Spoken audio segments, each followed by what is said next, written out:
of what a non-collecting contemporary art museum is, sort of what do we do with that framework? What do we do with that envelope? How movable?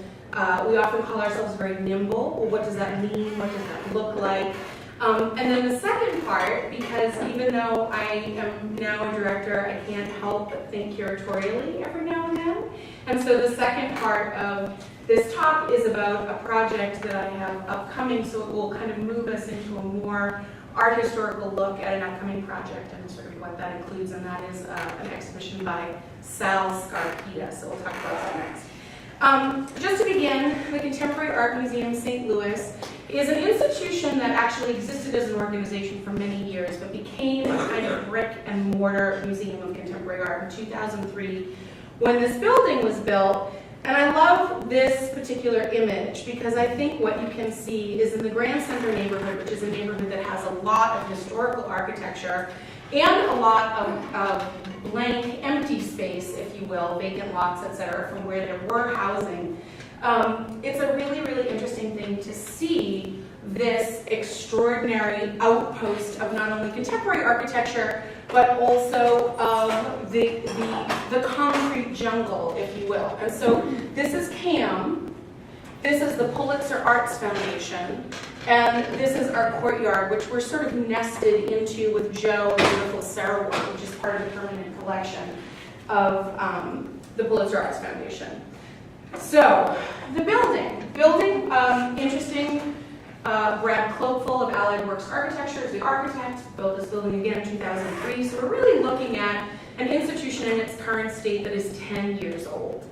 And I think what's really fascinating about the building, and I happen to really adore the building, and I came from a building that did not have a lot of its sensibility and space and prep and storage areas and places for people to meet and gather in my old institution, so this was a real pleasure for me to inhabit this building.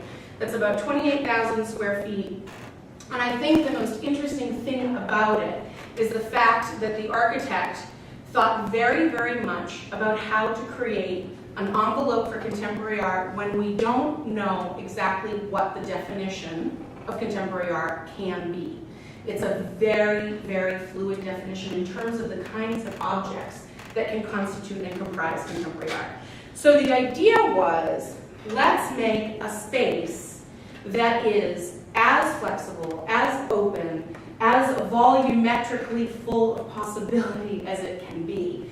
And this is a blessing and a challenge, and it's something that's very, very interesting with regard to, again, being a non-collecting institution, because it does mean that every 3 months or so, you're a completely different world.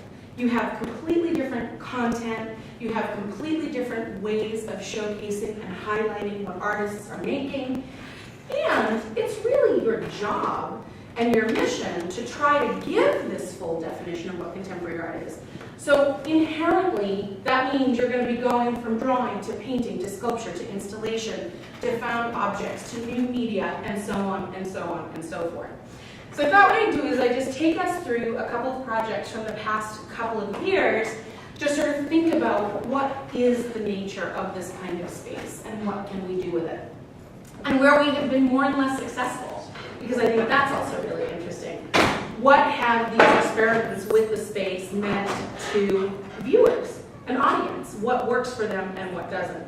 And just before we go through, I will also remind everybody that I don't think of it this way, but the word contemporary itself can be a very daunting word. It's a word that a lot of people meet with a certain modicum of resistance, because within that word is the idea that you may very well be confronted with things that you do not recognize, haven't previously seen, or that frankly you may not buy. You may not buy that something is contemporary art, right? And so that in itself is a pretty complex term, and it's something that we have to embrace, but also be prepared for the resistance that we feel. Okay, this was called Places the Space. It was a group show that we mounted for our 10th anniversary year, which was last year. And there are two very interesting things about the show. One, it was co-curated by our curator at the museum and our architect, which is pretty rare. It is very rare, almost unheard of, that an architect that builds a building is being asked to come in, salute, and actually give some sort of form and make choices, make editorial choices about content. The reason I loved this exhibition, and I thought that it was a really, really incredible sort of learning moment for me, because I was relatively new to this institution at this point, is because one thing that they decided was they wanted the space to come back to its bones, to look the way that it looked when it was designed by the architect. And that meant that all of our turning ourselves inside out, to put up temporary walls, to change the shape of rooms, to do all the installation and construction that is necessary for the exhibition program we had, was to be erased. And furthermore, some of the kind of initial inspiring concepts of the building came clear again. For example, these windows here are the windows onto Spring Street. If you stand on Spring Street and you look through those windows, and there are none of these temporary walls, you can see all the way into the courtyard of the building, and you can see glimpses of Joe, the star sculpture. So there's this huge issue of transparency. And that was a conceptual idea on the part of the architect, that if you could see into this building, that underscored a kind of public space, that would be your teaser, that would help you wish to come in, that would help you feel curious, and then hopefully, as a second part, welcome. Curious, yes. Welcome, not necessarily. And this is something that I think is really interesting to keep in mind. So you see in here this extraordinary cube by Inigo Manglano Ovalle. Other pieces, Virginia Overton. This is a pipe that actually holds the space of a wall that we very often use. So it's sort of a mimic of the separation of spaces. But again, regardless of the individual installations, they are all very much speaking to the space of the building. I'll just show you a couple more examples of this. Sound work, something that I'm very interested in. I think sound is a medium that, in some ways better than almost anything else, truly fills space. It is in and of itself, I think, very volumetric, and yet in an abstract way. And so I think it is a really interesting idea to think about how sound can make you feel a building. At the same time, we did an exhibition at the Anthony McCall. This was really interesting for a couple of reasons. One, it's exactly the opposite. It closes down a space to completely transform it through light and shadow. So you become completely lost in terms of the envelope in which you stand, and your only points of reference are the light and the shadow. And furthermore, it absolutely positively needs you to complete it. So unlike the other works in Places the Space that were very much about sitting within the museum and thinking about what that meant in terms of these artworks, Anthony McCall was about the fact that the work itself meant very little unless you stuck yourself into it. And that was a really interesting foil for us. The other thing that I think is a fascinating idea is that museums often program multiple exhibitions at the same time. And you do this for some conceptual reasons and also for some practical reasons.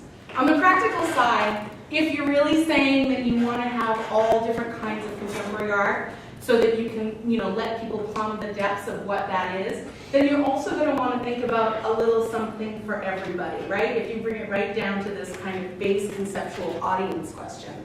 But I also think it's interesting because this, which we use most often as a room, which is called the front room, which we use as a project space, this too was originally conceived by the architect as an L wall that opened into the lobby. And the idea was that it would be the kind of thing that would immediately immerse you in the art experience, right? Because there wouldn't be any boundary between your entrance and the art. So in this case, You can see the wallpaper, which is by Thomas Byerly. And then, interestingly, this is also kind of a collaborative issue, which I think is really fascinating. This is a 1971 film by Ed Ruscha, which was actually installed on top of the Thomas Byerly. And the reason I think that's so interesting is that Byerly has this kind of generosity in terms of the way that he creates this wallpaper, that he truly believes that it can be pertinent, but nonetheless either changed, not becoming backdrop by another artist working on top of it. So I think that that's a really kind of interesting way to think about this work. And the last thing I'll say about this series of shows, which is also something that we think about a great deal, the architect's idea of the openness of a space, of its transparency, of the fact that you can perceive one side through the other, while very beautiful, is very difficult curatorially. Because if you're showing work, like we've just seen, it's the perfect venue. But what if you're showing paintings? You don't have any walls. And so the other thing we have to think about is how can we curatorially change the nature of the space to best fit the art that we show, and still try to maintain some of the integrity of the volume. So these are just some shots from the Nicole Eisenman exhibition, which came down and is a traveling show recently opened in Philadelphia. But what I wanted to point out in this is that from here to here, behind that are the windows onto Spring Street. So here we have a perfect example of the fact that the practical concerns of the linear, the linear feet necessary to show this artist's work in this way completely makes us have to rethink the building and the way that the building functions. And furthermore, now you walk by Spring Street and you see windows that don't go anywhere. And that's a problem. And it's a problem we haven't yet fixed, but hopefully we will very soon. But these are the other things that you think about in terms of the blankness of the envelope from the exterior. And what does that mean? If you know you're coming to the Contemporary Art Museum, you might forgive us that, right? Because you're already a user, you're already a visitor, you're coming for content. But what about the rest of the people who would walk by and never have a moment for the curiosity, for the teaser? And so that's something also to really think about. I'll just take us through the Nicole. The other thing about Nicole, and a lot of the exhibitions, which I'll talk about in this presentation of slides, you'll also notice how many temporary walls that go up. No different from any other institution that does temporary exhibitions. I mean, this is certainly not innovative or unusual, but it is worth thinking about when you finish a year of programming, the practical concerns of having built, 600 feet of, walls in a 9-month period. It is really interesting, this idea of the total mutability of the space. Great Rivers Biennial. This is also a really interesting thing with regard to space. So the Great Rivers Biennial was in its 6th iteration this past year. And this is a collaboration with the Gateway Foundation. And the idea is to award local and regional artists who are emerging, both with a grant and with the opportunity to show in the museum. And what's really, really interesting about it is that it is not, we have nothing to do with it in terms of the choosing or the kind of curatorial aspects. What we do have to do with it is that we choose the jurors, and there are 3 different jurors every 2 years. And they come in, it's a application process, etc. What's fascinating about this is that for most of these artists, they have never had to deal with a space like this. And when I say deal with a space like this, yes, it's very thrilling because it's a beautiful space, but Jesus Christ, it's huge. And it's daunting, and it's unruly, and there's this, this is a 50-foot wall. And so when you're thinking about how you announce yourself as an artist to the world in this professional setting, you really do have to take into account where it is. This is a museum that can dwarf you. It's also a museum that can kind of lionize your work, and you really do have to think about that. So I always think that's a sort of fascinating thing as well, that when you're given this kind of central volume, I mean, that's a big moment to think about, depending what your practice is like too, right? So in this case, we had two artists who, you know, dealt with the bigness of the space through the bigness of their installations, and I think it was very, very successful in terms of taking that on. But it is something to think about, that the grandness of some of these contemporary art spaces can be problematic, right? Because the other thing, this was really interesting. When I came here, I remember hearing from a couple people on the board that one of their concerns about programming was that they didn't feel like there was enough art in the museum. And that's a really interesting and very loaded statement, because it doesn't mean there's not enough art in the museum. What it means is that their perception was that the space was empty, which very much could have been the intent of the artist. Maybe it was a kind of minimalist aesthetic. Maybe it was somebody who wanted to take on the empty space as a punctuation against the things that they were putting in it. But the audience saw it as a really big building without a lot of things in it. And not to say that I am in all ways a maximalist, but it is something to think about, you know, when you're looking at spaces like this. And it is something for us all to think about in terms of what is the nature of different kinds of art, and particularly, again, something with minimal aesthetic or conceptual in nature. Currently, we have a work, a retrospective by Mel Chin. We organize a great many of our shows. We also take shows, just like the Nicole Eisenman was taken by the AC in Philadelphia, and then we'll travel to California. The Mel Chin show is something that was organized for the New Orleans Museum of Art. It's now up here, and those decisions are made, you know, as are all curatorial decisions in terms of what does our program look like holistically? What haven't we seen recently? Mel Chin is a perfect host to somebody like Nicole Eisenman, because you're really dealing with, for the most part, there are a few sculpture works, but you're really dealing with a two-dimensional practice. You're dealing with painting. In Nicole's case, you're also dealing with figurative painting, portraiture. So when you look at a year holistically, you think about, what did we look at? What did we have inquiry into? What did we see?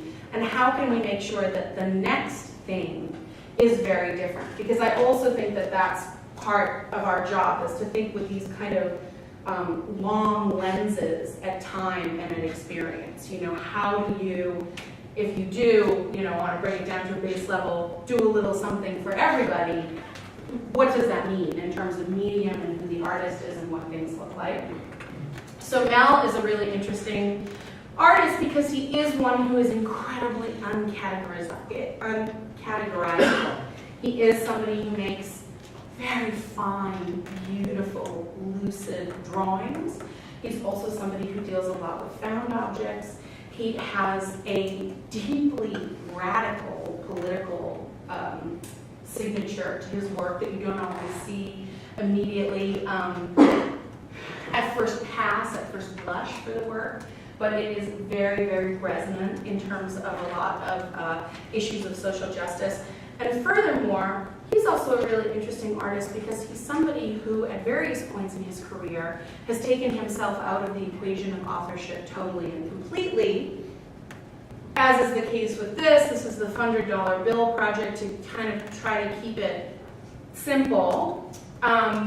The idea is that when he first went to New Orleans to try to look at the post-Katrina landscape and was thinking about what does one do to help, what does advocacy through arts look like, he actually found that New Orleans is a very, very deeply lead-poisoned city.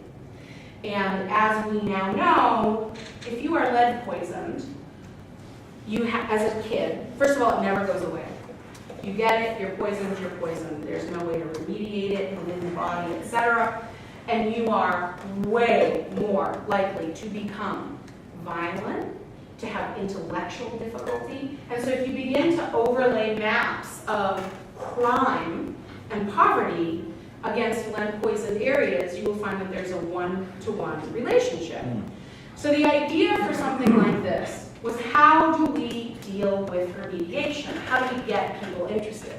And as is sadly the case for most issues like this, the way you get people interested is by getting funding allocated to remediation in areas.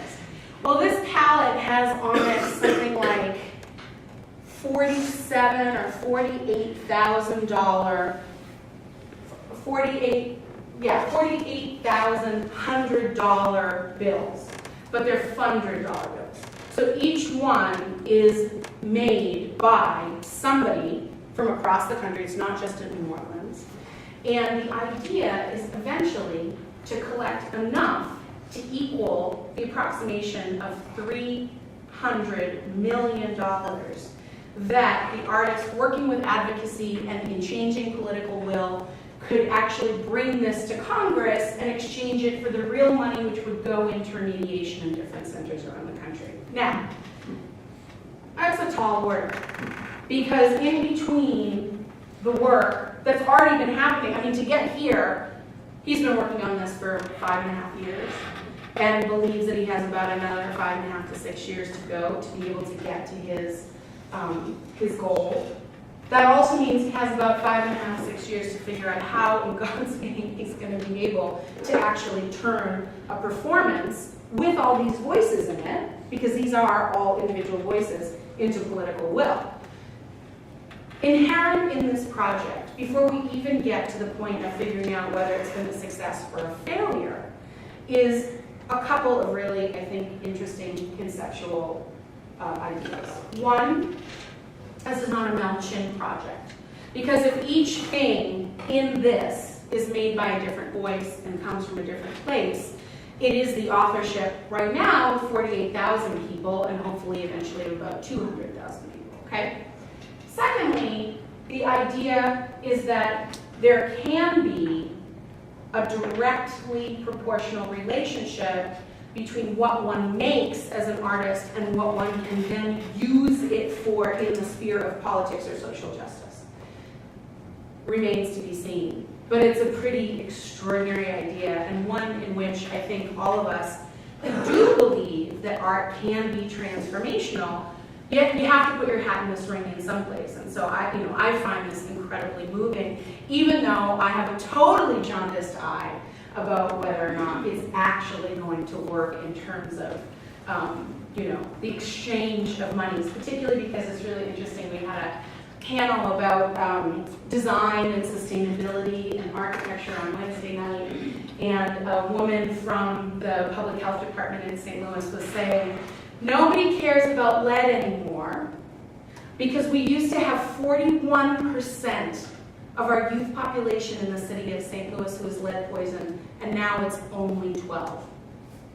Only 12. Only 12%, only 12% of the entire youth population in the city of St. Louis is diseased and will never get rid of it. I don't know, it sounds like a problem to me.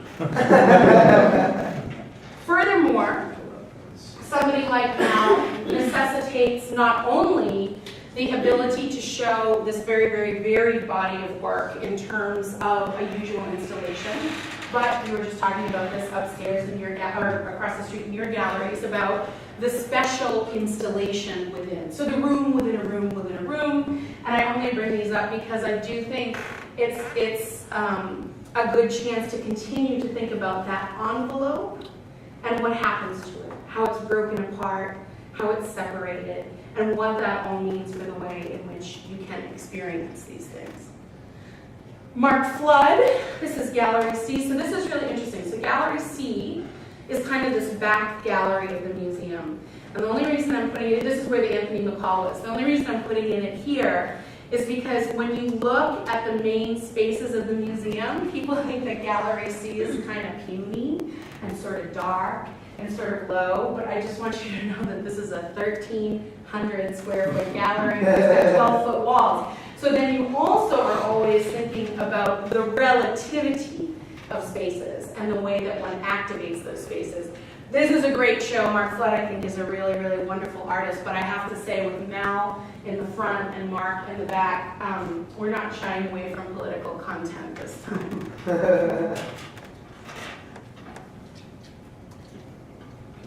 Okay, so now let's go back to this beginning thing. So, okay, so we have all this stuff inside.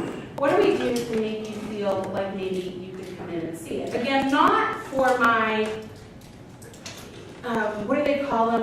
The museum speak is like heavy users, right? People who are already your fans, they come all the time, they're attached to you, they don't care really what you look like on the outside because they're content driven. That's a pretty small community.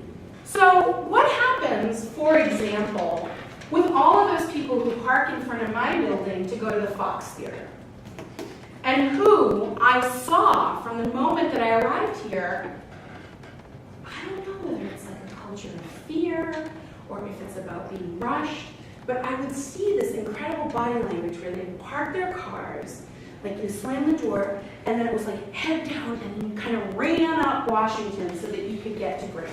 So I don't know how much of that was a perception of Grand Center as unsafe. I don't know how much of that was I need to get to my show on time. But what I noticed more than anything was there was no looking to the left or to the right. No kind of assessment of space. So not even in terms of audienceship, but just no assessment of the spaces in which, where we traverse, right? So what do you do for signage? How do you think about signage? Clearly, you need signage, you need to talk about who is on view in the museum, you want to talk about what your admission is, you want to talk about all of those things that are informational and clear. But I also noticed that people in the neighborhood were putting up these super janky signboards that would be like, Pulitzer is open. And I hated the janky signboard, but I really like this idea that the way to make people think about where they are is to interrupt them. That if you physically get in their way, they just might look at you. And so, this is something that we think about a lot, that we struggle with, that we don't always make the right moves on, but it is, it is as much a part of how we think about our building as is the way that we fill it. So you can see this is my new come in, see art for free. This is I was like, we need a sign. It needs to look good. So we get this sign that we designed, and it has these incredible inline skate wheels. Like, these are silly things, right? That means something to me. I'm interested in that. I'm interested in trying to create a vehicle that says come in that has something to do with the sensibility of who we are. And I will tell you, we put this thing out, and we had 5 people on Wednesday that walked into the muses brand new who said, oh, I came in because that sign was outside. And when I saw it was free, I thought I'd take the chance. Great, right? That's exactly what you want. That, for me, is success. The other thing is we have these windows. We have these windows that we're often covering up. These on the top, that's a picture of the windows that are on Spring Street that are often covered because we need that wall. And here, these are windows that go into our education classroom. And of course, it's the same number of panes as letters in contemporary, which I just felt was manna from heaven and therefore couldn't necessarily be ignored. That kind of kismet, in the numbering systems of your world, you can't ignore it. But so, again, this says who we are, right? There, it's really important to me that people know we're free. So I feel that that's as important as knowing what our name is. And the other probably won't necessarily work because, as I said, contemporary is a problematic word, but isn't that ever more the reason to fly that flag particularly loudly and visibly? And then, how do we make our spaces into something that speak outside of the building itself? Don't rely on the white cubishness of what a museum is. How do we think very carefully about the fact that a concrete building is going to be intimidating for some people. It just is. It's people, you know, you hear it all the time, oh, there's a bunker over there. So what do? Well, this is one of the things that we did. We turned the entire facade of our museum into a canvas, in this case by the artist Jennifer Steinkamp, which ran every single night from dusk to midnight for a 3.5-month period. And this was a really interesting situation because we had assumed that we would get more people coming into the museum because of this, and we didn't. We did not have any significant increase in counted person-for-person entry into the museum, but we got the most amazing testimonials and anecdotal evidence about people who changed their routes to drive home so they could drive by the building. About people whose children insisted that they drive by the building because they like the flowers on the building. From people in our neighborhood, we have some people who are residential in our neighborhood, and you don't really think about that because you think about it as a kind of cultural corridor. Everybody was walking their dogs in front of the museum all of a sudden. So this created a different kind of real change in terms of who is here and why. The same with the Takashi Murata, which was the next one that we did. And the next one is opening on October 2nd, so next week. You know, what is audience? Who is audience? How do you count them? What does it mean in terms of how you build loyalty to what it is that you do? Things like this are really about turning yourself outside to the public. And the other thing that's really interesting, so this was another one, I was like, these people, don't look up, they're going to look up. I took this on as sort of like a personal bet against myself. But it was really, really interesting because I also think there is something to be said about the fact that these kinds of gestures do something very specific for us as a museum. I actually think these kinds of gestures do something very specific for a neighborhood. They make it feel safer, they make it feel dynamic, and they tease curiosity, which again I think is at the heart of why we're all in this business. Sound, let's go back to sound. The other thing I decided is, you know, this hallway, there's the hallway to the bathrooms, and then there are the bathrooms. Well, I think the bathroom is a bathroom in a museum is a really, really interesting place to experience art. And to really think about the ways in which, and of course these slides don't tell you anything, right, because these are all sound projects. But we decided that we were going to work with a local artist to curate a series of sound projects in the museum, and the only rules were that they had to be in the interstitial spaces. Bathrooms, hallways, elevator. So for a full year, every time you went into the men's and women's room, or took the elevator up, or even walked into this hallway, which is right off the lobby, you had a different kind of sonic experience. And that, too, I think, is very much about looking at, again, the envelope and how you fill the envelope. How do you activate it?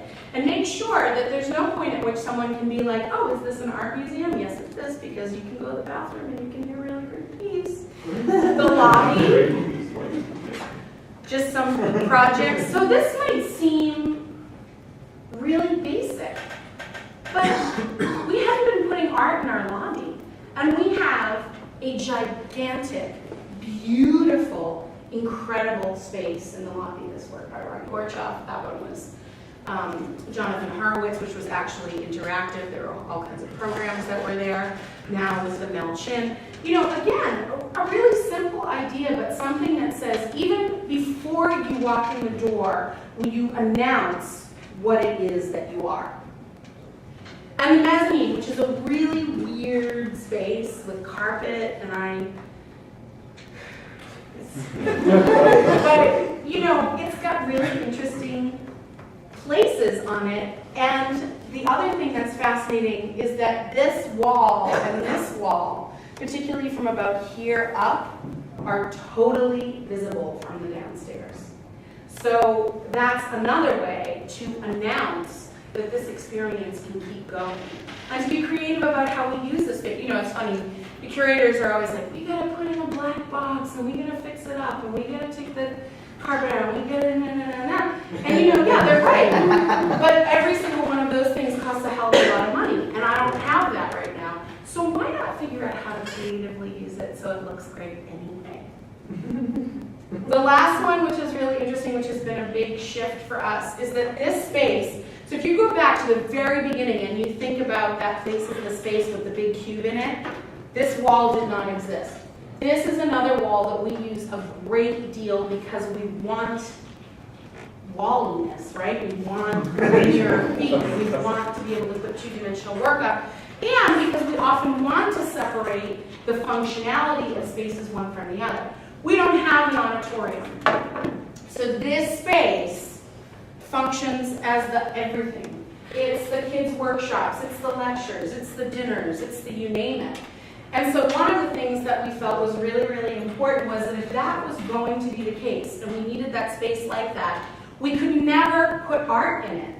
Because you'd either have to move the art, which is totally horrible in terms of liability and care, or you'd have to do, stanchion around it, and you have to be careful. So what we decided was that we were going to purposefully, when we use this wall, make it only a mural project wall. Again, really simple, right? But something that was kind of revolutionary in the way that we thought about programming it.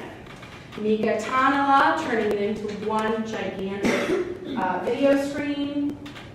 Joyce Pensato, and this is the kind of thing that we're really interested in doing more of, which is the commissioning of work for the site specificity of this. This is a 60-foot wall. It's a dream. It's 12 feet high and 60 feet long, so it works really well.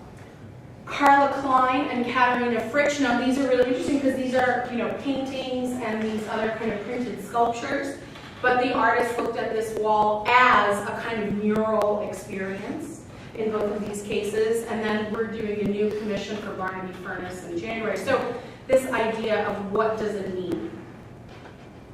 Okay. I'm going really fast. Sorry. You're fine. It's like 40 minutes of blah, blah, blah. So now, I just want to switch gears and talk about one artist, one project, and what is interesting about it. And the first thing I'll say is that this is a dead artist. And I say that because it's interesting to us when we think about what is contemporary, what are the definitions of contemporary, how do different people quantify contemporariness, and what do we as institutions do to either break those ideas apart or to balance them. Sal Scarpita was born in 1919, died in 2007, continued to make work well into the 90s.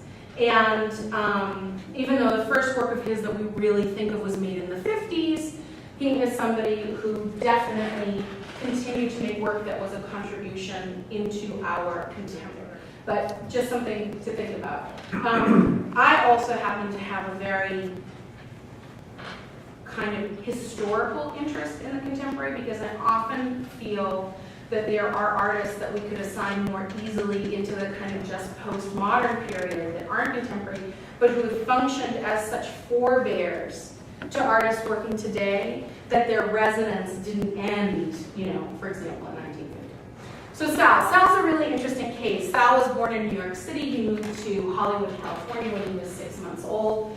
His dad was Sicilian. His mom was Russian-Polish. He was an artist who came to the fore in the post-war period in Italy. He went to Italy to kind of meet his roots and learn where his family came from right after high school, and he stayed for a good period, which meant that he was there during World War II. And he came to the fore as an artist who was making work like this. And this work is extraordinarily moving in the post-war context because he is often making canvases that are about bandaging and wrapping, about pulling things apart and putting them back together. which is a perfect kind of metaphor for the horrors of World War II. And what's interesting is that this work was shown in Italy in like Galleria Tartaruga, which was a place where you could also see work by Alberto Burri and Lucio Fontana, and you can see a kind of similarity of this post-war moment in the way that he was making work. But Scarpita is a really interesting case because he's a man who is stuck between America and Europe. He's a man who is stuck between experiencing World War II, being on the front lines of World War II in Rome, but being an American citizen. Somebody who fought both for the Italian resistance and then worked for like a version of the monuments men for the American Navy, which is also really fascinating. And there was something that sat with him for his whole life. When he was a kid, he started going to Ascot Speedway, which is a dirt track oval in Hollywood. And when I say kid, like he'd go with his dad, he was like 5 years old. There's a drawing that he made of the Wilbur Shaw wreck. Wilbur Shaw was a dirt track driver who wrecked. This is 1933, he's 14 years old. And what happens is this romanticized version of not only car racing, but American dirt track car racing never left him. In 1958, he's in Italy, and he's having a pretty good career. And Leo Castelli, gallerist extraordinaire, meets him and says, come back to New York, I'm going to put you in my gallery. Scarpita decides he wants to get away from the leftovers and the psychology of a post-war place, and to sort of prove that he was indeed American. So he comes back to the US and continues to make works that are completely sort of destroying the idea of the canvas and the picture plane by literally pulling it apart. But one of the things that happens is he begins using, instead of these bandages, which obviously, again, is kind of metaphorical, the point metaphorically to healing and wounds and things like that, which are about war, he starts using a lot of materials that he finds that have to do with cars, car culture, and specifically with racing. Seat belts, tubing, pieces of shock absorbers, spark plugs, you name it. So you're having work that in many ways is very similar to that earlier work in terms of the destruction of the picture plane and the destruction of the two dimensions, but we're dealing with a different raison d'etre, if you will. And in 1964, he makes the leap to actually make a car. This is a sculpture. It's not functional, although many pieces in it are taken from functional cars. So he's working in a way that is totally conflated between and amongst assemblage, the found object, pop, and remember, he's with Leo Castelli Gallery, right? So all around him is pop, pop, pop, pop, pop. But this work fits a little less easily within the genre of pop because of its messiness and because of its conceptual difference. Because you can look at somebody who does something with cars, and particularly in the 60s, you can go one of two ways. You can say, oh, he's like a futurist of the 60s, right? Interested in speed and making monuments to the ideas of what futurism is. Or he's just a pop artist, so he's taking something from our everyday popular culture and bringing it into the gallery. But if you look at this, this is also the Ranger Jack car, which means it's an actual car that was raced in the 20s. And Ranger Jack was the very first African-American racer to race dirt track racing, and was somebody who actually he had seen race in Hollywood. So there are all these different kinds of references. Then, the collaging, I mean, you look at this and you think of, you know, the Rauschenberg illustrations to the Divine Comedy, almost exactly the same in terms of the way it's created, the mixed media, what's print, what's collage, all of that. But here you have him, you know, self-portrait with a racing car. You know, so this very particular way of iconizing himself as a racer. So now We're also further conflating all of this because there's a performative element that's stuck in here as well. And then the cars, more cars. And what's really, really thrilling is that some of them were made as sculptures and some of them weren't. Pieces of cars. What did he cast versus what did he find? He never told you. And when they would go up in the gallery shows in Castelli, that was part of what you were dealing with, was this issue of intent on the part of the artist. What was a found object, what was in this Duchampian tradition, and what was created to be facsimile. So that's also, I think, a really, really interesting conceptual underpinning. But Sal, I mean, this is really interesting, right? This is an artist studio in New York City in 1968. The Sal Prager, very different. This was just recently brought into the collection at the Hirshhorn Museum. The one of two cars brought into the Hirshhorn collection, the first cars by Sal in any American institution. And this one is particularly interesting because, as you can see, absolutely not functional, completely different, sculptural form, harkening back to racing cars from the 20s and the 30s. So very, very specific iconography. Right, because by the time, think about what cars actually looked like in 1970. You know, and even racing cars, even open wheel racing cars, they didn't look like this. 1972, Venice Biennale. First time Sal's kind of brought back to Italy because he's one of the artists who's included in the Biennale. Two of his cars, the Ernie Triplet Special and the Rail Duster, actually raced around Piazza San Marco. So, this is really interesting. You go to a place like Italy, which is obsessed with racing, but you're bringing dirt track racers, which are American, DIY, totally different, completely unknown in Italy. This is a kind of racing and a kind of car they don't know from this. Secondly, you have the two, one is from 66 and one is from 68. This is in 1972. They're racing around Piazza San Marco. So again, what does this mean about performance? And what does this mean about the way in which the artist becomes performative? And what does it mean about the object as gallery sculpture versus functional object? Hysterical, kind of batshit crazy videos of Sal, his racer. So again, this sort of desire to comically but purposefully iconize himself. You know, iconographically, he is a racer, right? This isn't just about the sculpture that I make. I am a racer.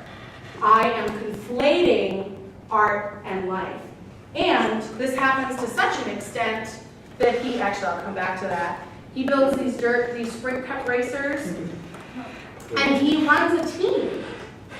And what's really, really fascinating is that Castelli sponsors this team. So now the conflation of life and art is totally complete.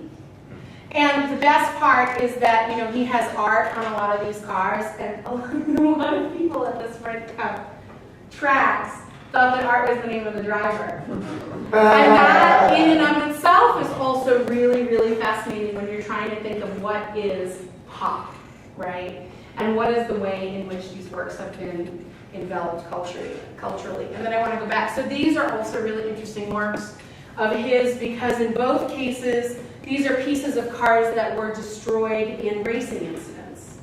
And so they become the leftovers.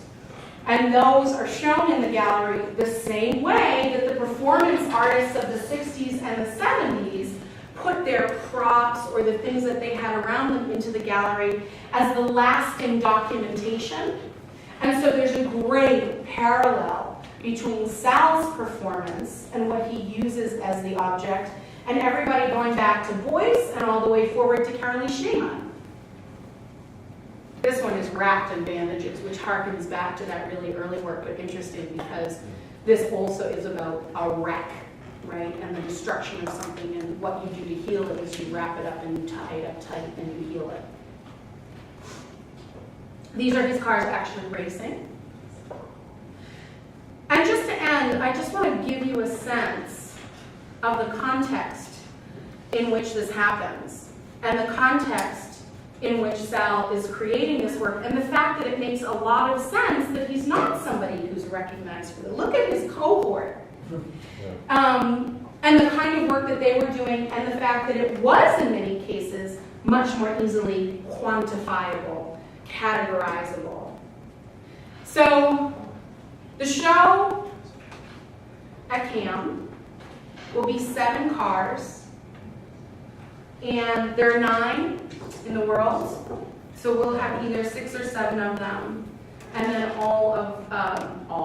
many pieces of either racing themed or racing adjacent works of art. And the idea for a show like this is that there's a show called Traveler at the Hirshhorn right now, and that is much more, it's tiny, but it functions like a retrospective in that it shows you work from the 50s. It shows that incredible piece, Moby Dick, that's in the Whitney, and then it shows one of the dirt track racers because they actually have it in their collection. But that those things have been kind of considered an almost less important part of his oeuvre, whereas we feel that the work of a contemporary art museum could be to pull out a moment, a piece, something that shows a contribution to what he's done, and that is complicated, and that the lessons from that complication are salient for artists working today. So there you have it.